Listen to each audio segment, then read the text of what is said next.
ஆண்டவர் நம்மளுடைய காயங்களை ஆற்றும் பொழுது சில காரியங்கள் உள்ள வரும். ரணமா இருக்கும், பிரிப்பாரு, சீல் பிதுக்குவாரு, பியூட்டிஃபுல்லா அதுல இருந்து வெளியில எடுத்துட்டு வர. அங்க ஒரு ஆபரேஷன், அது கொஞ்சம் பெயின்ஃபுல்லா தான் இருக்கும். ஆனா ஆண்டவர்கிட்ட சொல்லு, ஐயா நான் மரணத்துக்கு போறதுக்கு பாக்கிலும் நீங்க செய்யற இந்த ஆபரேஷன் எனக்கு ஓகே.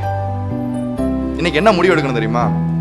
மானரோசம் இல்லாம நான் என்ன செஞ்சாலும் சரி யாருக்கிட்ட தான் போவேன்? நம்பர் 1. நம்பர் 2, நீ செருப்பால் அடிச்சாலும் சரி நான் யாருக்கிட்ட தான் வருவேன். கண்டிப்பு வருமேன்னு சொல்லிட்டு வராம இருக்காத. என்ன நடந்தாலும் சரி நான் நிர்வாணிங்கிறத அவர்கிட்ட காமிக்க தான் செய்வேன். அவர் என்னை அடிச்சாலும் சரி கொன்னு போட்டாலும் சரி அவர்கிட்ட தான் போவேன். இந்த 2 முடிவு உன் வாழ்க்கையை மாத்திரும். அல்லேலூயா. இங்க இருக்கிற பலரும் நான் நிர்வாணின்னு சொல்லி யார்கிட்ட போல? ஆண்டவர்கிட்ட போல. இன்னொருத்தர் போனா காட்டுத்தனமா அந்த மனுஷன் வாட்டி எதாவது செஞ்சு விட்டாருன்னா, இல்ல ராஜா நான் சொல்றேன், அவர் என்ன வேணாலும் செஞ்சுட்டு போட்டோம், நான் அவருடைய சமூகத்தை விட மாட்டேன், அந்த இடத்தை விட்டு விலகி போக மாட்டேன். அதான் நீ 2 கண்ணோட நிறையத்துக்கு போறதை காட்டிலும் ஒத்த கண்ணோட எங்க வந்துரு.